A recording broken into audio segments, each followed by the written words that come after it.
I lose my breath whenever I see you. Oi pessoal, tudo bem? No vídeo de hoje eu vou falar um pouco sobre o border e a esquizofrenia. Esse vídeo eu resolvi trazer para o canal a pedido de uma moça que me procurou pelo Facebook e nós conversamos bastante. Ela veio com a dúvida de que se ela tinha ou não borderline. Porém, a dúvida surgiu também de se poderia ser ou não esquizofrenia, pois os sintomas são bem similares, porém tem poucas diferenças entre um e outro. E recomendei que ela procurasse, né, um especialista, que ela procurasse um psicólogo, um psiquiatra, para que tivesse um diagnóstico, começasse um tratamento. Então, já digo e repito, eu não sou formada, não sou psicóloga, não sou psiquiatra, não sou nada disso. Eu sou só portadora da síndrome do borderline. Somente isso. Eu sou só diagnosticada com o border, mais nada. Eu tô com um caderno aqui embaixo, tá até aqui comigo, que eu anotei as coisas pra poder falar pra vocês, porque é muita coisa mesmo. É muito difícil decorar todos os termos, os nomes. Tem um que é dificílimo, que eu nunca ia decorar sozinha. E também pra não deixar, sabe, nenhuma brecha, falar tudo certinho, não faltar nada. Eu vou começar falando das áreas cerebrais que o border afeta e depois o que a gente sabe sobre a área fetal, a área afetada pela esquizofrenia. Vou explicar também algumas coisas, depois eu vou partir para a parte dos sintomas. Uma das áreas afetadas pelo borderline é a amígdala, que é a parte primitiva do cérebro que regula o medo e a agressão. Pessoas com TPB têm as amígdalas visivelmente menores, o que deixa a pessoa mais hiperativa, com aumentos da sensação das emoções e dificuldade em esfriar a cabeça. Isso eu vou comentar um pouco mais pra frente, porque tem uma parte que vai tocar nesse assunto. A segunda parte é o hipocampo.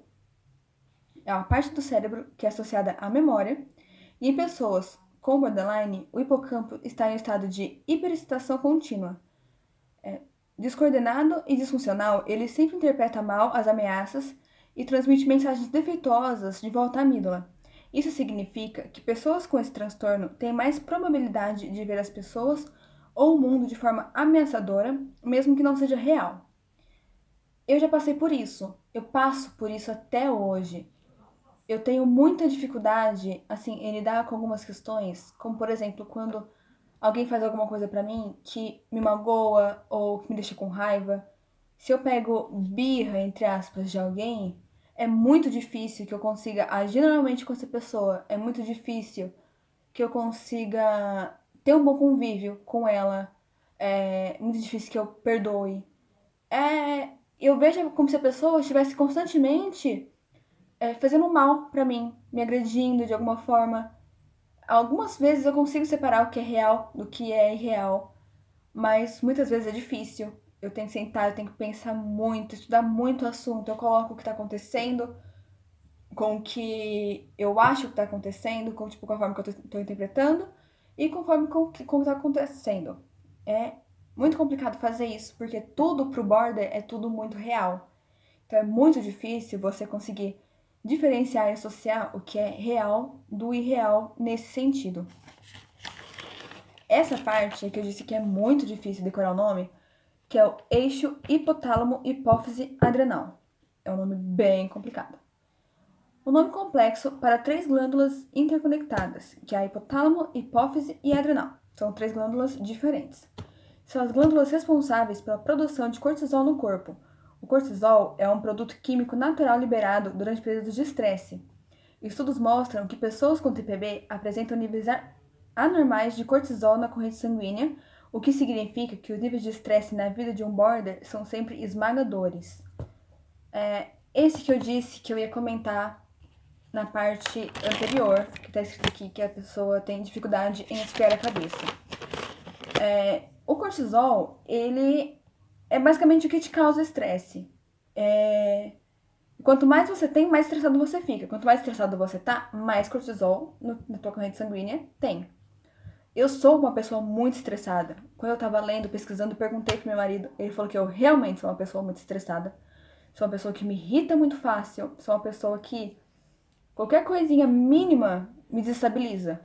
É uma questão bem complicada. E hoje, só, quer dizer, alguns dias atrás, né, teoricamente hoje, que eu descobri que isso é realmente culpa do border. Eu sabia que essas alterações de emoções têm a ver, mas não sabia que o fato de eu ser muito estressada é por causa desse desnível, dessa irregularidade. Outra coisa é o córtex pré-frontal, que esse é o principal que causa o border. É o responsável pela reação, racionalidade e a tomada de decisões. Pessoas com transtorno têm o córtex pré-frontal inativo ou ineficiente. Essa é uma das causas de alguns sintomas do borderline, como a impulsividade. Com o córtex pré-frontal adormecido, indivíduos com TPB se veem assaltados por emoções que nos fazem sentir fora de controle.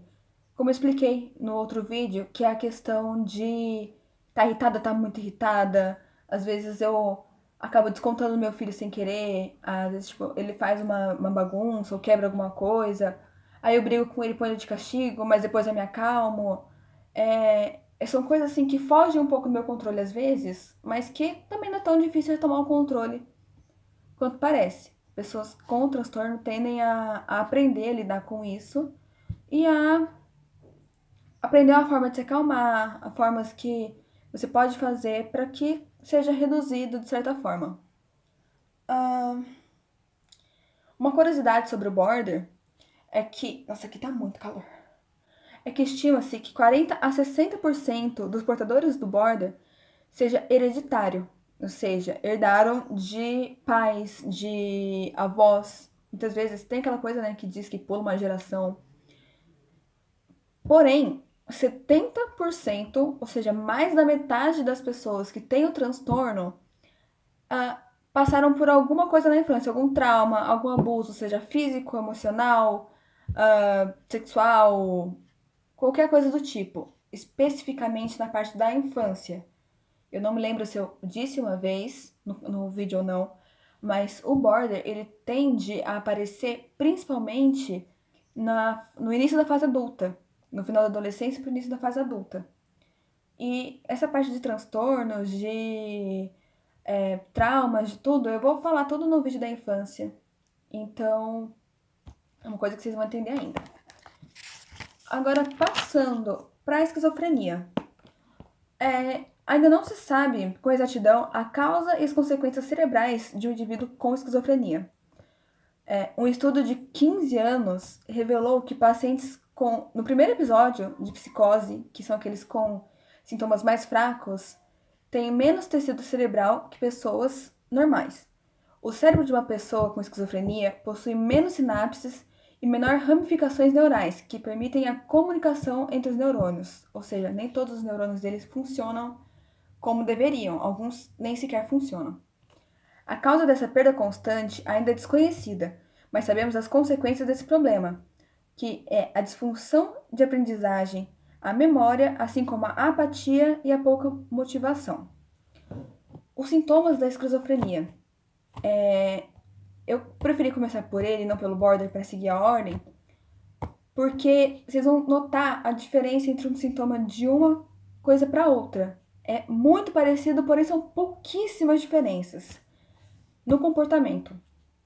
O esquizofrênico ele tende a ter agitação, agressão, automutilação, compulsividade, hiperatividade, hostilidade, entre outras coisas.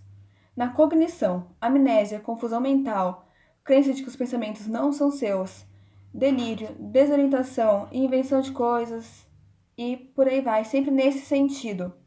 No humor, ansiedade, apatia, descontentamento geral, despersonalização, eu juro que eu não entendi essa parte, perda de interesse ou prazer nas atividades, raiva ou resposta emocional inadequada. No psicológico, alucinação, delírio, depressão, medo, paranoia, desconfiança e ouvir vozes. Já no border, os sintomas no comportamento são agressão, automutilação, comportamento antissocial, autodestrutivo e de risco, hostilidade, impulsividade, irritabilidade e falta de moderação, que é naquele sentido de não se controlar, né? A pessoa não modera o que faz ou o que fala. E muita coisa aqui já é bem semelhante, né, à esquizofrenia. No humor, ansiedade, culpa, descontentamento, emoções limitadas, que são não controla totalmente as emoções e o border não sente todas as emoções que uma pessoa normal sente. É mais limitado à raiva, à felicidade, à tristeza, à solidão. É um quadro pequeno e específico. Se eu conseguir encontrar esse quadro, esse estudo, eu trago aqui pro canal também para falar para vocês, ou posto lá no meu Instagram. Quem quiser dar uma olhada para ver se já encontrei, já tá lá, ajuda bastante. Humor, ansiedade, culpa, descontentamento. Oxe, isso que eu já falei, desculpa. No psicológico, autoimagem distorcida, que foi o que eu já falei no primeiro vídeo. Depressão ou grandiosidade, ou a pessoa tá muito para baixo ou tá muito para cima. Medo e narcisismo e paranoia. O narcisismo, no caso, seria aquela pessoa que ama a própria imagem. Ela é o deus dela mesma e só ela é perfeita e isso e aquilo.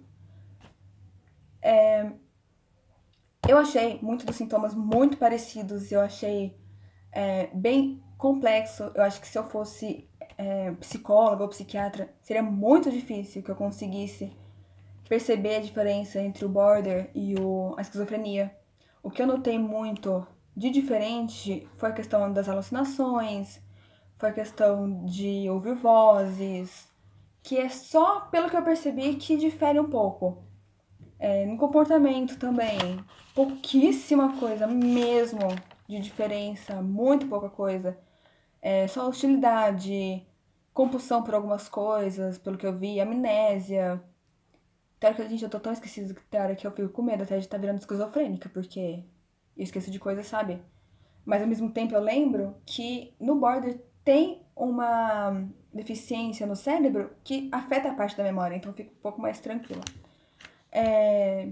No humor, que é a despersonalização, eu sempre travo nessa palavra.